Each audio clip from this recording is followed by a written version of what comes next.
एक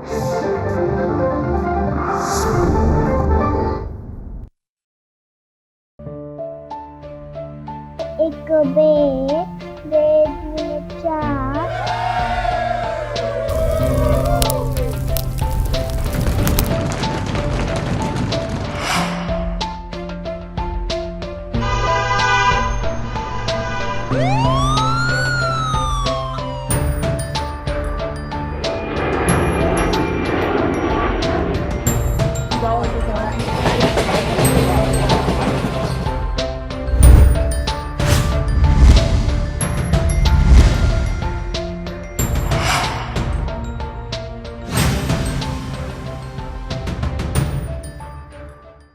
नमस्कार, मी ॲडव्होकेट ग्रीष्मा महामरे आपले हक्क आपला कायदा ह्या कार्यक्रमात सर्वांचं स्वागत करते. समाजात वावरताना अनेकदा अन्याय होतो. ते बघितल्यावर आपल्याला काही बोलावंसं वाटतं, पण पोलीस आणि कोर्ट कचेरी हे ऐकून आपण घाबरतो. तक्रार कुठं करायला हवी? पोलिसांनी आपली तक्रार घेतली नाही तर काय करायला हवं? कुठं जायला हवं? या सर्व प्रश्नांची उत्तरं आपल्याला आज आपल्या कार्यक्रमात मिळणार आहेत. त्यासाठी आपल्याबरोबर उपस्थित आहेत ॲडव्होकेट निरंजन मुंदर्गी. सरांनी 26 वर्ष मुंबई हायकोर्ट आणि इतर क्रिमिनल कोर्टात प्रॅक्टिस केली आहे. ते मुंबई हायकोर्टातील प्रसिद्ध क्रिमिनल काउन्सिल आहेत.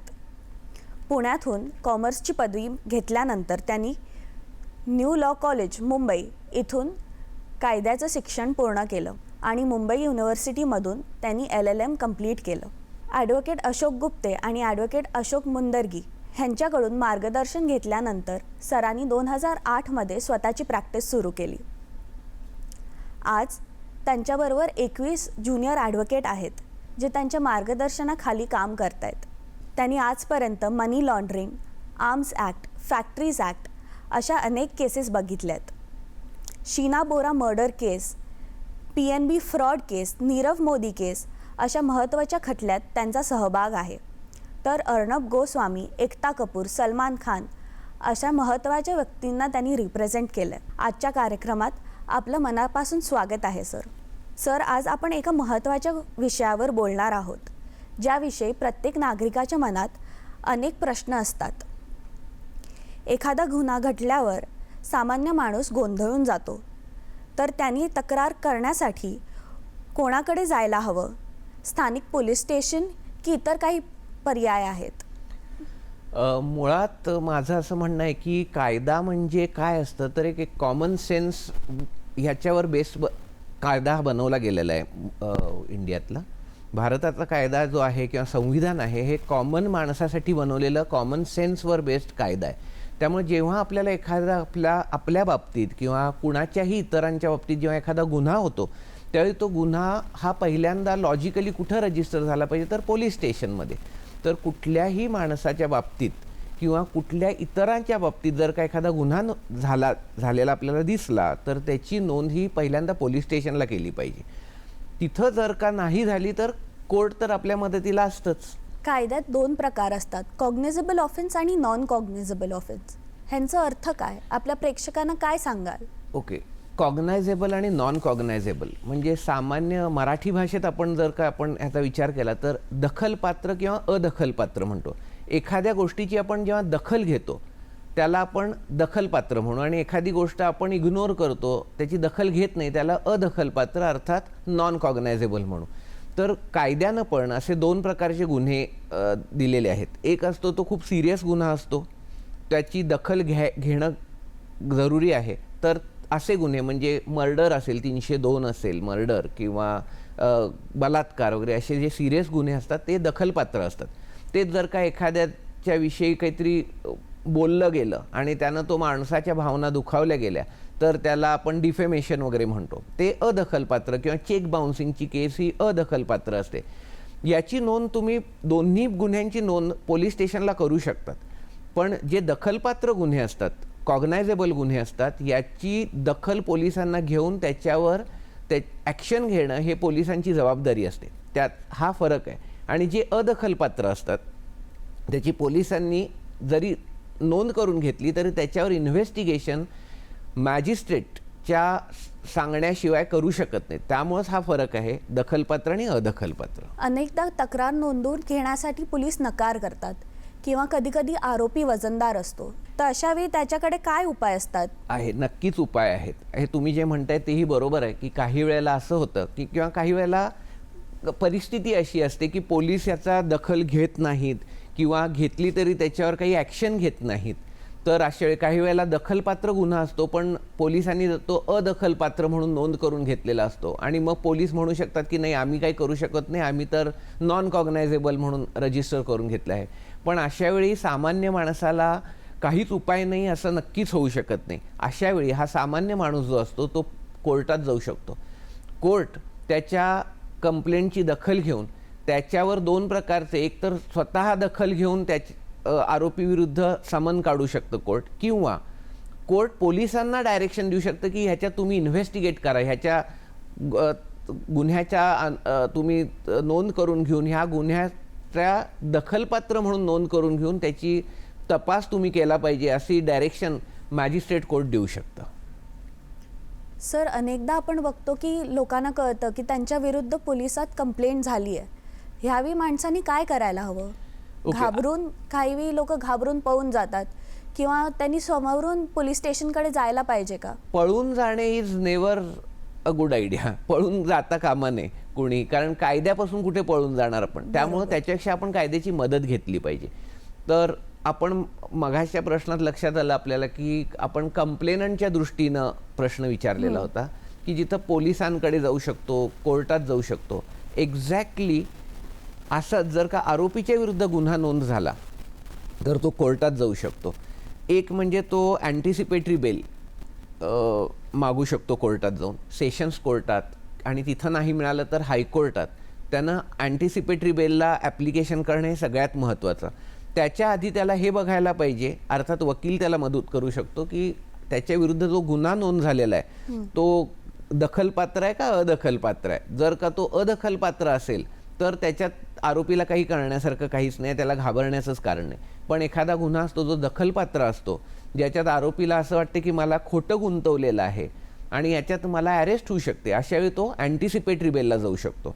याशिवाय आणखी एक उपाय आहे, ते म्हणजे जेव्हा FIR लॉज होतो, तुम्ही दखलपात्र गुन्हा जर का नोंद झाला असेल माझ्या विरुद्ध, तर मला हायकोर्टाकडे जाऊन तो दखलपात्र गुन्हा काढून टाकण्याचा अर्ज करता येतो हायकोर्टात. ते तर रिट पिटिशन किंवा 482, आता नवीन कायद्यानुसार पूर्वी CRPC होता, कोड ऑफ क्रिमिनल प्रोसिजर होतं, त्यावेळी 482 ही प्रोव्हिजन होती. आता नवीन BNSS खाली म्हणजे भारतीय नागरिक सुरक्षा संहिता हा 1 जुलै 2024 पासून जो नवीन कायदा आला त्यानुसार 528 या कलमाखाली तुम्ही हायकोर्टात अर्ज करू शकता की हा जो गुन्हा माझ्याविरुद्ध नोंद झालेला आहे हा चुकीचा आहे आणि ह्याच्यात मला ह्यापासून हा गुन्हा पूर्ण काढून टाकण्याची मुभा द्यावी, अशी रिक्वेस्ट ते हायकोर्टात करू शकतो आरोपी. अनेकदा लोक घाबरतात की मी तक्रार केली आहे तर माझ्या विरुद्ध समोरचा खोटी तक्रार करेल. अशा वेळी कायदा काही त्यांना वाचवू शकतो का? हा, बरोबर आहे. आता ही जी खोटी तक्रार किंवा हे जे तुमचं हे जे दुहेरी तलवारीसारखं आहे, ते दुहेरी तलवार जशी असते की एखाद्या व्यक्तीनं जर का एखादा गुन्हा नोंद केला तर त्याचा राग मनात येऊन विरुद्ध बाजू आपल्या विरुद्ध पण खोटी तक्रार पण करू शकतो किंवा ती खरी पण असू शकते. त्यामुळं यासाठी सगळ्यात महत्त्वाचा उपाय आहे म्हणजे कायद्याच्या समोर शरण जाणे हे सगळ्यात महत्त्वाचं आहे आपल्यासाठी. कोर्टात पिटिशन दाखल करायचं की मी जेव्हा एक गुन्हा नोंद केला त्याच्या विरुद्ध जाऊन माझ्या विरुद्ध हा खोटा गुन्हा नोंद झाला आहे, हा जो दुसरा गुन्हा असेल जो आपल्या विरुद्ध झालेला आहे, तर तो गुन्हा काढून टाकायसाठी तुम्ही हायकोर्टात पिटिशन दाखल करू शकता. अशा वेळी हायकोर्ट हे बघू शकतं की खरंच हा गुन्हा एक टू रिटॅलिएट किंवा सूड बुद्धीनं केलेला आहे, बदल्याच्या भावनेनं केलेला आहे का नाही, हे हायकोर्ट नक्कीच दोन्ही गुन्ह्यांचे कागदपत्र मागवून घेऊन तपास करून याच्यावर निर्णय देऊ शकतो. त्यामुळे सगळ्यात चांगला उपाय आहे की जर का आपल्या बाबतीत गुन्हा झाला असेल तर तुम्ही त्या गुन्ह्याची नोंद केलीच पाहिजे. बरोबर. हे घाबरून जाऊन की आपल्या विरुद्ध पण काहीतरी ॲक्शन होईल किंवा एखादा खोटा गुन्हा होईल असं म्हणून आपण थांबण्यात काहीच पॉईंट नाही आहे, कारण कायदा ह्या प्रत्येक सिच्युएशनला डील करायसाठी समर्थ आहे. सर, अनेकदा सामान्य माणसाला वाटतं की आपल्या नावावर कंप्लेंट आली म्हणजे आपल्याला पासपोर्ट मिळणार नाही किंवा सरकारी नोकरी मिळणार नाही किंवा असलेली नोकरी जाईल, अशा वेळी कायदा त्यांना वाचवू शकतो का? जोपर्यंत तो गुन्हा प्रूव्ह होत नाही तोपर्यंत काही गोष्टी आहेत का? बरोबर, अगदी छान प्रश्न आहे हा, की मुळात एक फर्स्ट प्रिन्सिपल मानलं जातं की कायद्यात जोपर्यंत एखाद्या व्यक्तीविरुद्ध गुन्हा सिद्ध होत नाही तोपर्यंत तो निर्दोष मानला जातो, इनोसंट मानला जातो. हे तर फर्स्ट प्रिन्सिपल्स आहेत आपल्या कायद्याचे. Proven guilty. Until proven guilty every person is termed as innocent. हे फर्स्ट प्रिन्सिपल आहे आपलं. तर कायदा ह्याच प्रिन्सिपल्सवर चालतं, बरोबर. तर अशा वेळी पण ॲट द सेम टाईम एखाद्यानं खरंच गुन्हा केला असेल तर तो पळून जायची शक्यता असते. त्यामुळं पासपोर्ट ॲक्ट जो आहे आपल्याकडे, तर इंडियन पासपोर्ट ॲक्टनुसार सेक्शन 6 नुसार ज्या व्यक्तीविरुद्ध गुन्हा नोंद झालेला असतो अशा व्यक्तीला पासपोर्ट देता येत नाही. हा बेसिक कायदा झाला.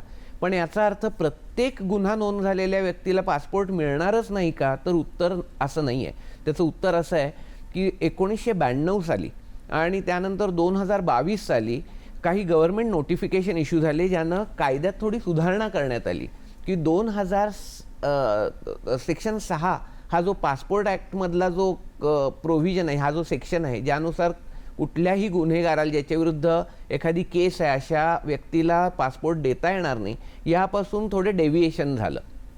काय झालं तर अशी व्यक्ती ज्याच्याविरुद्ध गुन्हा नोंद झालेला आहे, ज्याला वाटते की आपल्याला आता पासपोर्ट मिळणार नाही, अशी व्यक्ती त्याच कोर्टात, ज्या कोर्टासमोर ह्या गुन्ह्याची नोंद घेतलेली आहे अशा कोर्टात जाऊन ती व्यक्ती अर्ज करू शकते की मला अमुक कारणासाठी, मग भले घरच्यांबरोबर फिरायला परदेशी जायचं आहे, कामासाठी जायचं आहे, ज्या काही कारणासाठी तुम्हाला जायचं आहे असं कारण देऊन अर्ज करू शकते आणि ते कोर्ट त्या व्यक्तीला पासपोर्ट मिळवायची परवानगी देऊ शकते. ही एकदा परवानगी मिळाली की तुम्ही पासपोर्ट अथॉरिटीकडे जाऊ शकता आणि तुम्ही पासपोर्ट घेऊ शकता. तर हा पासपोर्टच्या बाबतीतला झाला प्रकार. आणि दुसरा प्रश्न तुमचा असा होता की नोकरीच्या बाबतीतला.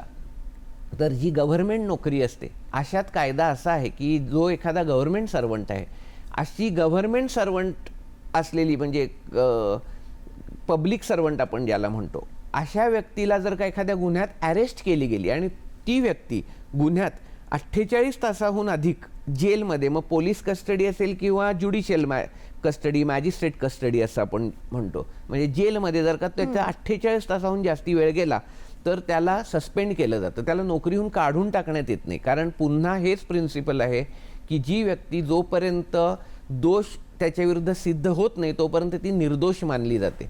त्यामुळे त्याला सस्पेंड केलं जातं. काही काळानंतर ती व्यक्ती पुन्हा त्याच्याच डिपार्टमेंटकडे अर्ज करून त्यांना रिइन्स्टेट करून घ्यायची अर्ज करू शकतात आणि तो अर्ज ते डिपार्टमेंट कन्सिडर करू शकतं.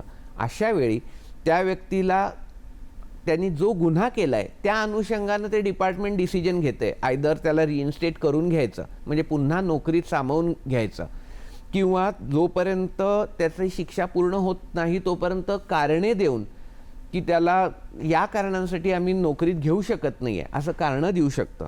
तिसरी गोष्ट, त्यांना अर्ध्या पगारावर पुन्हा नोकरीत समाविष्ट करून घेऊ शकतं. अशा वेळी पुन्हा एकदा आरोपीच्या बाजूनं आपण विचार करू. आरोपी हे विचार करू शकतो अशा वेळी जर का त्याला वाटलं की आपल्यावर अन्याय झाला आहे, आपल्याला नोकरीत घेतलं गेलं नाही आहे किंवा आपल्याला अर्ध्याच पगारावर घेतलेलं आहे, असा आरोपी पुन्हा मॅट, कॅट किंवा हायकोर्ट इथं अर्ज करून त्याची गाऱ्हाणं मांडू शकतो. त्यामुळे कायदा प्रत्येक सिच्युएशनला डील करण्यासाठी समर्थ आहे.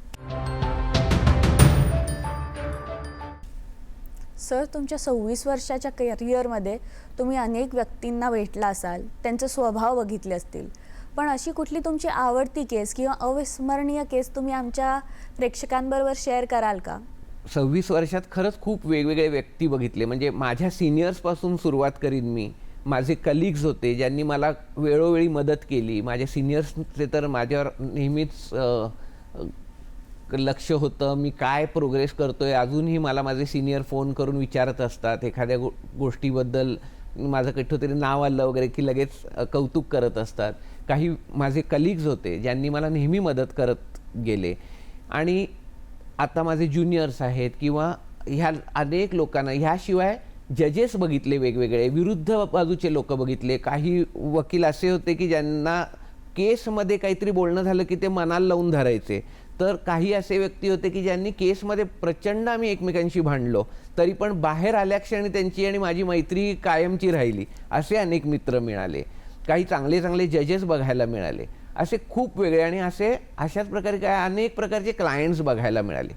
पण माझी अगदी जवळची केस जर का तुम्ही विचारली की जी माझ्या अगदी हृदयाच्या जवळ आहे अशी केस, तर एक मुलगा आणि त्याचे वडील एका पुण्यातल्या केसमध्ये जन्मठेप भोगत होते. मुंबई हायकोर्टात त्यांनी 1 पानाचं जेलमधून केलेलं अपील होतं आणि मुंबई हायकोर्टच्या त्यावेळेच्या जस्टिस ताहिल रमाणी म्हणून ज्या होत्या, त्यांनी मला त्या केसमध्ये अपॉइंट केलं अमायकस म्हणून. कारण त्या वडील आणि मुलं ते जवळजवळ 9 वर्ष तुरुंगात होते. अमायकस म्हणजे ज्यांना लिगल एड, म्हणजे त्यांना त्यांना फ्रेंड ऑफ कोर्ट म्हणतो आपण, की कोर्टात जो एखाद्या व्यक्तीची किंवा इंडिपेंडेंटली बाजू मांडू शकेल अशी व्यक्ती म्हणून मला त्या केसमध्ये अपॉइंट करण्यात आलं. ती दोघं, मुलगा आणि वडील जे दोघं होते ते जवळजवळ 9 वर्ष मला आठवते त्यावेळी जेलमध्ये होते. त्यांना अरेस्ट केलेली, त्यांना पुढं शिक्षा लागली जन्मठेपेची आणि पूर्ण काळ जर का विचारात घेतला तर जवळजवळ 9-1 वर्ष त्यांची आत गेलेली होती. मला त्या केसमध्ये जेव्हा अपॉइंट केलं त्यावेळी हायकोर्टाने मला ते पेपर बुक वगैरे हायकोर्टातर्फेच दिलेलं, त्याचा मी पूर्ण अभ्यास केला. आणि जेव्हा मला स्वतःला अजूनही ते असं वाटतं की काय अन्याय होऊ शकतो एखाद्या व्यक्तीवर, ह्याची क्लासिक एक्झाम्पल होती ती केस. म्हणजे झालेलं असं की हे वडील आणि मुलगा सोलापूरच्या एका जिल्ह्यातल्या एका छोट्या गावातनं, काही काम नाही तिथं, त्यांची छोटीशी जमीन होती जी त्यांना काही त्यातनं उत्पन्न मिळत नव्हतं म्हणून त्यांना ते वडील होते, त्यांची बायको एकटी राहिलेली तिथं गावाकडे. तिचा नवरा म्हणजे वडील आणि त्यांचा छोटा मुलगा, तो होता साधारण 18-19 वर्षाचा मुलगा होता. साधारण 40-45 वयाचे त्यावेळेचे त्याचे वडील होते. हे असे पुण्यात काही काम मिळतं का ह्यासाठी आलेले होते. ते बिगारी जे काम म्हणतात माहिती आहे, बिल्डिंग्स बांधत असतात तिथं विटावर नेणे वगैरे, असले दोघं वडील आणि मुलगा काम करत होते. साधारण 7 ते 8 दिवस झालेले ते पुण्यात आलेले होते आणि त्यांना एका गुन्ह्यात अटक झाली. तर गुन्हा काय होता, तर पुण्यातलाच एक कसा त्यावेळेचा नामांकित एक गुंड होता, त्याची हत्या केली. त्या हत्येसंदर्भात ह्या मुलाला आणि वडिलांना अरेस्ट करण्यात आली. त्यांच्या विरुद्ध गुन्हा प्रूव्ह झाला आणि जेव्हा त्यांना शिक्षा लागली, ते जेव्हा जेलमध्येच कंटिन्यू झालेले, त्यावेळी जेलमधल्याच कुठल्या तरी त्यांच्या सहकार्यानं त्यांना हेल्प केली असेल, त्यांनी 1 पानाचा अर्ज केला हायकोर्टात की आम्हाला ह्या गुन्ह्यात अशी शिक्षा लागलेली आहे, जन्मठेप लागलेली आहे आणि आम्हाला काही अपील करायचं आहे. तर हायकोर्टानं त्या 1 पानाच्या अपीलची दखल घेतली. पुढं मला त्याच्यात अपॉइंट केलं. मला त्या पेपर बुक म्हणजे काय असते, तर जेव्हा एखाद्या ट्रायल कोर्टात जिथं साक्षी पुरावे होतात, ह्या साक्षी पुरावे वगैरे जे गोळा झालेले असतात याचा एक बंच बनतो. नीट अभ्यास केल्यावर मला लक्षात आलं की हा जो गुन्हा सिद्ध झाला आहे वगैरे, हे पोलिसांनी जे काय साक्षी पुरावे पुढे आणलेले हे माझ्या दृष्टीनं जरा चुकीचे होते. कारण ह्या 7-8 दिवसापूर्वी आलेल्या ह्या वडील आणि मुलाचा त्या कुठल्या गुन्हेगाराशी काहीच संबंध नव्हता. ते काय कारणानं त्याचा जाऊन खून करतील. आणि मग डिटेलमध्ये लक्षात जेव्हा आलं मला त्याच्यात काही अशी गोष्टी होत्या की ज्याच्यातनं एक संशयाची सुई ही पोलिसांच्या दिशेनं वळत होती. मग मला लक्षात आलं की कदाचित ही केस एन्काउंटरची असावी. पोलिसांना हा लोकल गुन्हेगारच होता जी व्यक्ती त्यात गेली ती, आणि त्याचा कदाचित काटा काढायसाठी त्यांनी कदाचित ह्याचं एन्काउंटर केलेलं आणि ते मग पोलिसांवर फेक एन्काउंटरची केस होऊ नये म्हणून कदाचित ह्या वडील आणि मुलाला ह्याच्यात गुंतवलं गेलं असं मला वाटलं. आणि ही जेव्हा केस प्रेझेंट केली तेव्हा ती हायकोर्टानं मान्य केली. जवळजवळ ह्या सगळ्या मला पेपर बुक मिळून ते ॲक्च्युली चालून त्याचा निर्णय येईपर्यंत आणखी 6 महिने गेले. 9.5 वर्षानंतर ज्या दिवशी मी कोर्टात हा निर्णय ऐकला, हायकोर्टाने त्याला पूर्ण 2 वडील आणि मुलाची 9.5 वर्षानंतर निर्दोष मुक्तता केली, त्यावेळी कुठंतरी खूप सॅटिस्फॅक्शन मिळालं. इतका समाधानी झालो की एखाद्या माझ्या श्रीमंत क्लायंटनी चांगले ऑर्डर घेतली म्हणून पैसे दिले नसतील त्याच्याहून जास्ती समाधान मला ह्या केसनं दिलं. आणि अजूनही मला वाटतं की ती माझ्या आयुष्यातली सगळ्यात चांगल्या केसमधली एक केस आहे. जाता जाता आपल्या क्षेत्रात येणाऱ्या नवीन वकिलांना काय सांगाल? सगळ्यात माझा एक नेहमीचा सल्ला असतो जो मला माझ्या सिनियरकडून मिळाला, पैशाच्या पाठीमागं धावू नका. खूप रिलिजियसली आणि चांगल्या भावनेनं काम करत राहा. वकिली हा बेसिकली काही धंदा नाही आहे, हे लक्षात ठेवा. हे एक प्रोफेशन आहे, नोबल प्रोफेशन म्हणतो आपण. वकिली करताना हा विचार करा की कुठंतरी आपलं समाजाशी बांधिलकी आहे, आपल्याला समाजाला काहीतरी परत द्यायचं आहे. एखाद्या माणसाच्या विरुद्ध जो न्याय देण्याचं काम हे खूप महत्त्वाचं असतं आणि ह्या महत्त्वाच्या कामातला आपण खूप महत्त्वाचे भाग आहोत हे कधी विसरू नका. आपल्याकडे जी लोकं येतात ती कुठंतरी नाडलेली लोकं असतात, ज्यांना प्रॉब्लेम्स असतात लाईफमध्ये. असेच अडलेले नडलेले लोकच आपल्याकडे येतात. त्या परिस्थितीचा कधी फायदा घेऊ नका. सगळ्यात महत्त्वाचं लक्षात ठेवा. धन्यवाद सर, तुम्ही एवढ्या सरळ सोपे भाषेत आपल्या प्रेक्षकांना खूप छान माहिती दिली, त्यांच्या मनातल्या प्रश्नांची उत्तरं दिली. तुम्ही तुमच्या बिझी शेड्यूलमधून वेळ काढून आमच्यासाठी आलात. नाही, थँक्यू सो मच. मला इथं बोलवल्याबद्दल सह्याद्री दूरदर्शनचा मी अत्यंत आभारी आहे की मला इथं बोलवलं तुम्ही. Thank you so much. आपले हक्क आपला कायदा ह्या भागात आपण आज इथंच थांबणार आहोत. पुन्हा भेटूया नवीन भागात नवीन पाहुण्यांसोबत. नमस्कार.